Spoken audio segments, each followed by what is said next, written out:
السلام عليكم. اليوم ان شاء الله غادي نوريكم كيفاش كنعملوا لانفونتير بالنسبه للسلعه ديالنا في السيستيم ديالنا. اول حاجه كنجيو لهنا كنكليكيو على اداره، كنجيو لهنا كنعملوا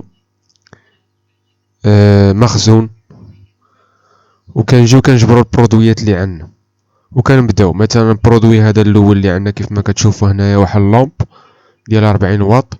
عندنا الكونتيتي اللي كاينه في ستوك دابا 90.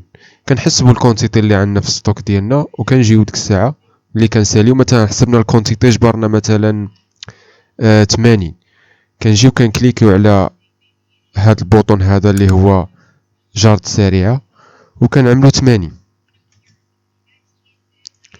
صافي. وكيف ما كتشوف هنايا ها هي 80 ولات. كندوزو على البرودوي التالي وكنعملو نفس العمليه عاود. كنكليكيو هنا وكنعملو مثلا جبرنا 25.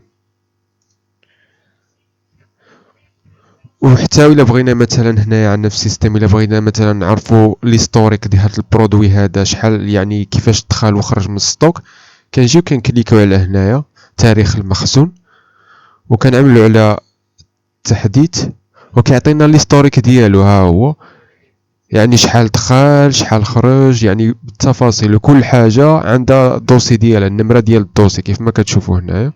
يعني اي حاجه تقدر تراكيها وتعرف البرودوي ديالك كيفاش تحرك. وشكرا.